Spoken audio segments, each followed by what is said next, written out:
ডিভোর্সের পরে নিজেকে খুব একা লাগতেছিল, তাই একটি ফেসবুক অ্যাকাউন্ট খুললাম যাতে সময়টা পার হয়। অ্যাকাউন্টটা খোলা মাত্রই অভ্র নামের একটি ছেলে আমাকে রিকোয়েস্ট পাঠায়। কিছু না ভেবে অ্যাকসেপ্ট করলাম। মুহূর্তেই মেসেজ আসলো, হাই কেমন আছেন? এই তো ভালো, আপনি? আলহামদুলিল্লাহ ভালো আছি আমিও। তা আপনার নাম কি? লিমা, বেশ সুন্দর নাম। আমার নাম হচ্ছে অভ্র হুসাইন।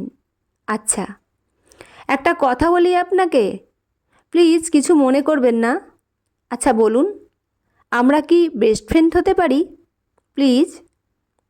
বেশ কিছুক্ষণ চিন্তা করার পরে রাজি হলাম, কারণ একাকী কতক্ষণ থাকব, কারো সঙ্গে কথা বললে ভালো লাগবে।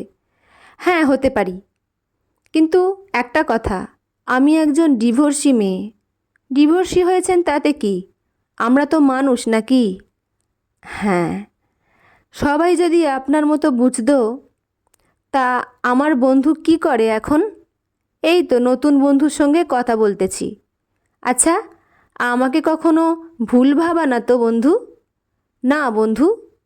এইভাবে প্রায় 2 মাস কথা বলার পরে হঠাৎ একদিন অভ্র আমাকে মেসেজ দিয়ে বলে, লিমা, আমি তোমাকে ভালোবাসি, তোমাকে ছাড়া বাঁচব না। তাই? হ্যাঁ বিশ্বাস করো, সত্যি তোমাকে অনেক ভালোবাসি। কিন্তু আমি যে ডিভোর্সি একটা মেয়ে, তোমার পরিবারের মানুষ আমাকে মানবে তো? না মানলে আমরা অন্য কোথাও চলে যাব, সেখানে দুজনে বসবাস করব। কিন্তু প্লিজ লিমা, কোনো কিন্তু বলিও না, তোমাকে বড্ড ভালোবাসি। অভ্র, আমিও তোমাকে ভালোবেসে ফেলেছি, তোমাকে ছাড়া ভালো লাগে না, কিন্তু লজ্জায় বলিনি, তাই জান। হ্যাঁ।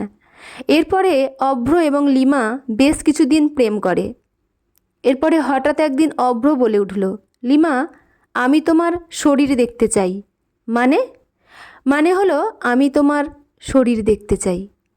বুঝো না তুমি? না, এইটা সম্ভব না, বিয়ের পরে দেখিও প্লিজ। আরে পাগলি, বিয়ের পরে তো দেখবই, কিন্তু এখন দেখলে সমস্যা কোথায়? এটা পাপ। বুঝছি তুমি আমাকে বিশ্বাস করো না, বিশ্বাস করলে ঠিকই দেখাইতে।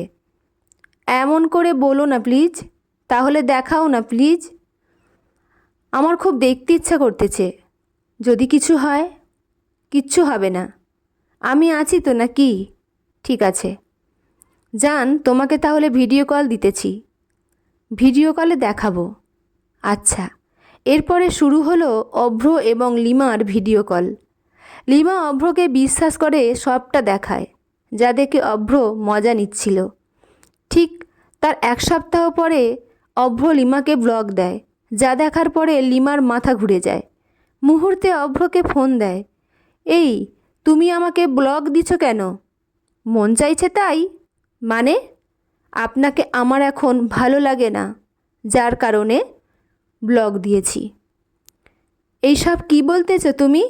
আমার বিশ্বাস হচ্ছে না। বিশ্বাস না হলে নাই, আমি এতদিন নাটক করেছি তোমার সঙ্গে, বুঝলা? তুমি কিভাবে ভাবলে তোমার মতো ডিভোর্সি মেয়েকে আমি বিয়ে করব? ফোন রাখো প্লিজ, এমন করিও না। এই বেশি কথা বলিবে না, বেশি বাড়াবাড়ি করলে তোমার ভিডিও ভাইরাল করব আমি। মানে? কিসের ভিডিও? কেন, তোর শরীরের ভিডিও?